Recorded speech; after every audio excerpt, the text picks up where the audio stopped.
नमस्कार दोस्तों। पिछले वीडियो में आपने देखा कि हम इस मशीन जो हमारी ये quantum resonance magnetic analyser eight generation की मशीन है, इसका इंस्टॉलेशन कैसे करते हैं, इसके पॉइंट्स कैसे चेकअप करते हैं, अटैच करते हैं। अब यहाँ पर आप देखिए कि हमने ये कनेक्टिंग केबल से इस मशीन को लैपटॉप से कनेक्ट कर दिया। ये हमने टेस्ट रॉड अटैच कर दी और साथ में साथ ये पेन ड्राइव लगा दी। हम जब इस सॉफ्टवेयर को खोलते हैं तो हमारा ये ध्यान रखना है कि ये पेन ड्राइव आपको लगाना जरूरी है। इस सॉफ्ट पेन ड्राइव को लैपटॉप पे लगाने के बाद हमने इस सॉफ्टवेयर को खोला। जब इस सॉफ्टवेयर को खोलते हैं तो पहले ये यूजर अकाउंट कंट्रोल मांगता है। मैंने इसको यस किया, एक सॉफ्टवेयर हमारे सामने खुल गया। That is the same. देखिए यहाँ पे भी हेल्थ टेक का लोगो लगा हुआ है, यहाँ पे भी ये 8th लिखा हुआ है, जैसे यहाँ पर भी 8th जनरेशन लिखा हुआ है। अब यहाँ पर आपको क्या करना है, सबसे पहले आपको होम पेज पे आप ही हैं, आप डोजियर पे जाएंगे। डोजियर पे जाने के बाद यहाँ पे आपको एक अपना रखना है क्लाइंट रिकॉर्ड। इसको आपने ऐड किया। जब आपने इस ऐड फॉर्म में ऐड पर क्लिक किया तो ये फॉर्म खुला। इसमें आपको एक अपना नाम डालना है। जैसे सपोज दैट आपने एक नाम डाल दिया विवांश। मेल या फीमेल सेलेक्ट किया। यहाँ पे उसकी आपको डेट ऑफ बर्थ लिखनी है। डिट्टो वो डेट ऑफ बर्थ उसी अकॉर्डिंग होगी जैसे आपके लैपटॉप पे डेट की फॉर्मेट है। जैसे यहाँ पे आप देखिए पहले मंथ लिखा हुआ है, फिर डेट लिखी हुई है, फिर ईयर लिखा हुआ है। सेम वैसे ही यहाँ पर भी पहले मंथ आएगा, फिर डेट आएगी, फिर ईयर आएगा। उसके बाद आपको हाइट लिखनी है। हाइट आपको सेंटीमीटर में लिखनी है और वेट आपको किलोग्राम में लिखना है। जैसे 174 cm और 78 kg। यहाँ पे कोई पॉइंट नहीं लगेगा, यहाँ पे कोई दशमलव नहीं लगेगा।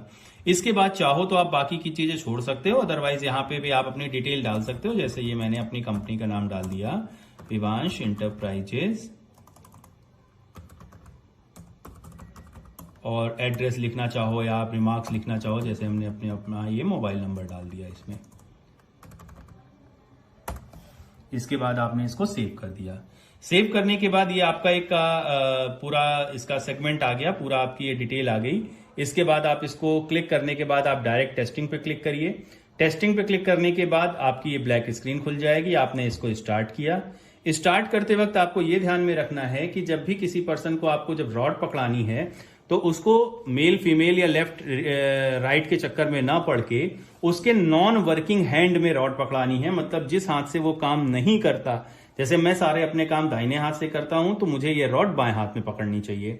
हमने इसको यहां पर ग्रिप किया। वैसे इसको रॉड को सही पकड़ने का तरीका यही है, वायर आपका ये थंब की तरफ होगा, आपने इसको ग्रिप किया, हाथ को बड़ा नॉर्मल सा रखा, बहुत ज्यादा टाइट या बहुत ज्यादा ढीला नहीं छोड़ा, और आपने इसको स्टार्ट कर दिया। स्टार्ट करते वक्त एक चीज ध्यान में रखनी है कि जो आपके पेशेंट है उनसे आपको बात नहीं करनी है। मैं तो चलो वीडियो बनाते समय आपको बता रहा हूं, लेकिन वहां पे आपको उस पेशेंट को बिल्कुल शांत रखना है।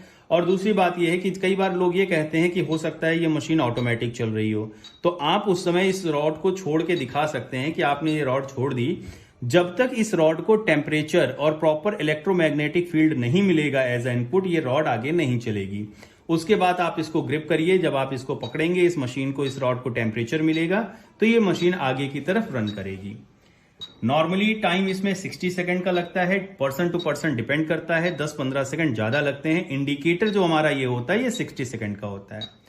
मार्केट में एक भ्रांति और है, उस चीज को आप थोड़ा सा समझिएगा। लोग कहते हैं कि ये हमारे वो ऑर्गन दिख रहा है जिसकी टेस्टिंग हो रही है। वो भी ये बिल्कुल झूठ है। ये एक सॉफ्टवेयर बना हुआ है जिसमें ये इमेजेस बार बार आ रही हैं। अगर कोई ये कह रहा है कि यहाँ पे ये वीडियो बना हुआ है जिसमें ये ऑर्गन्स दिख रहे हैं कि हमारा क्या टेस्ट हो रहा है, दैट्स वो गलत चीज है, उसका कोई रोल नहीं है।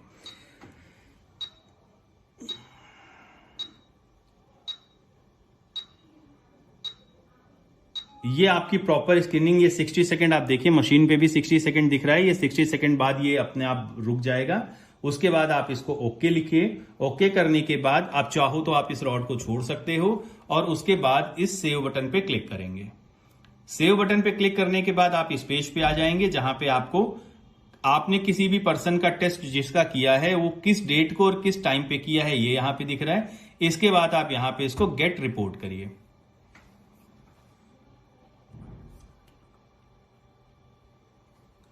अब गेट रिपोर्ट करने के बाद आप देखेंगे कि यहां पर आपको 1 से लेके 40 तक की प्रॉपर सारी यहां पे सारी डिटेल है, सारी रिपोर्ट्स हैं। अब मैं एक रिपोर्ट आपको थोड़ा सा बताता हूं जिसको आपको थोड़ा समझना होगा कि एक चीज आपको ध्यान रखनी है। जैसे मान लिया आपने किसी को बेसिक फिजिकल क्वालिटी में या ह्यूमन टॉक्सिन की मैं बात करूं तो पर्सन के अंदर जो टोबैको और निकोटीन है, अब टोबैको या निकोटीन की जो मतलब उसका इफेक्ट है 0.124 से लेके 0.453 होना चाहिए था। 0.453 से ज्यादा है 0.560, इसलिए वो दाहिनी तरफ येलो कलर में लिखा हुआ है। अगर कोई भी चीज प्रॉपर होती है, विद इन अ रेंज होती है, तो वो ग्रीन में आएगी। अगर कोई भी चीज हल्की सी बड़ी होती है 5-8%, तो वो ब्लू में आएगी। कोई भी चीज अगर कम होती है, किसी भी चीज की अगर बॉडी के अंदर कमी है, तो वो आपके अधिकतर लेफ्ट साइड में आएगी। जैसे आप देखिए इसमें, यहां पर भी अगर आप देखेंगे तो जैसे मेमोरी इंडेक्स ए माइनस में है, मतलब मिनिमम 0.442 होना चाहिए, लेकिन 3.41 है, इसलिए ब्लू में है। ये ग्राफिकल रिप्रेजेंटेशन है जो हमारे नॉर्मल रेंज और एक्चुअल मेजरमेंट वैल्यू के कंपैरिजन का ये ग्राफिकल रिप्रेजेंटेशन है। इसके साथ एक चीज और आती है कि अब एक किसी पर्सन का आपको टेस्ट करना है या रिपोर्ट देखनी है, तो क्या आप ये 40 की 40 रिपोर्ट एक साथ देखोगे? ये पॉसिबल नहीं है। इसके लिए आपको क्या करना है, कॉम्पोजिटिव रिपोर्ट पे क्लिक करना है, फुल पेज करना है। अब इसने क्या किया, आपके जो पूरे 40 की 40 रिपोर्ट्स हैं, पूरी 40 रिपोर्ट्स के अंदर जितने भी प्रॉब्लम्स हैं, मैं उसको ये कहूंगा कि जितनी भी चीजें एबनॉर्मल हैं, कलर की बात करें तो जितनी भी चीज येलो या रेड में है, वो इस पेज पे आ गई है एक साथ। अब ये डिपेंड करता है कि अगर किसी को प्रॉब्लम्स ज्यादा हैं तो ज्यादा होंगी, किसी को कम है तो कम होंगी। जैसे एक एग्जांपल मैं आपको दिखाता हूं, यहां पे देखिए ये कार्डियोवास्कुलर और सेरावेस्कुलर सेक्शन में आप देखिए वेस्कुलर इलास्टिसिटी 1.978 से 1.6 होनी चाहिए, मतलब मिनिमम 1.6 होनी चाहिए, लेकिन यहां पे आया कितना 1.4, मतलब कम है। अब अगर इसमें आप देखेंगे इस आपको परफ्यूजन प्रेशर में 11 मिनिमम 11 पॉइंट होनी चाहिए, लेकिन है कितनी 10 पॉइंट। अब इसको हम एक बार फुल रिपोर्ट में देखते हैं। इसको जब आप फुल रिपोर्ट में देखोगे कार्डियो सेक्शन में, तो कार्डियो सेक्शन में आपको एक चीज दिखेगी कि आपने सारी चीजें तो इसमें ग्रीन और ब्लू में आ रही है, लेकिन जो दो प्रॉब्लम थी, वेस्कुलर इलास्टिसिटी और ये देखो लास्ट का मैं वर्ड बोल रहा हूं परफ्यूजन प्रेशर, ये दोनों चीजें, सिर्फ दो चीजें येलो में आ रही हैं। इसका ये मतलब है ये दो प्रॉब्लम थी जो हमारी इस पेज में, इस रेंज में आ गई हैं। इसके अलावा अलग अलग पॉइंट्स होते हैं, इनको कैसे समझना है, इनको देखिए सबसे अच्छा तरीका या समझने का सबसे बढ़िया तरीका ये होता है कि आपको इन सारे जो 1 से लेकर ये 40 पॉइंट्स हैं, इनका हिंदी मतलब पता होना चाहिए। अब इनका हिंदी मतलब कैसे आपके पास पता होगा, आप एक मोबाइल लीजिए, उस मोबाइल पे आप गूगल खोलिए, और गूगल खोलने के बाद सपोज दैट मैं एक छोटा सा एग्जांपल देख रहा हूं, मेरे को नहीं पता कि ब्रेन नर्व क्या होता है, तो मैंने क्या किया, ब्रेन नर्व इन हिंदी डाल दिया। अब ब्रेन नर्व इन हिंदी डाल दिया तो देखिए आपको यहां पे यूट्यूब पे वीडियो मिलेंगे ह्यूमन नर्व सिस्टम के, और तंत्रिका तंत्र के आपको मिलेंगे। नर्वस सिस्टम, जो ब्रेन नर्व नर्वस सिस्टम है, तंत्रिका तंत्र, इसमें बहुत सारी ऐसी चीजें होती हैं जो आपके काम आएंगी, और उन चीजों को आप जब एक बार पढ़ोगे, हाँ भाई पढ़ना पड़ेगा। इसके अलावा अगर आपको कोई भी दिक्कत आती है, बहुत सारे आप जब वीडियो पे क्लिक करेंगे ना, ये देखिए सारे वीडियो हैं जो कहीं ना कहीं हमारी पूरी बॉडी से रिलेटेड या हमारे नर्वस सिस्टम से रिलेटेड होते हैं, ब्रेन नर्व सिस्टम से रिलेटेड होते हैं। आप इनको पढ़िए, इनके वीडियोस देखिए, आपको जाहिर सी बात है बहुत अच्छा इससे नॉलेज मिलेगा। इसके अलावा अगर मशीन से रिलेटेड कोई दिक्कत आती है तो मेरे ये नंबर्स आपके पास हैं, आप उन नंबर्स पे एक बार डायल करिए, आप डिस्कस करिए इसको। बाकी आपको जब भी कोई भी नए पर्सन का टेस्ट करना है तो आपको यही सिस्टम अपनाना है।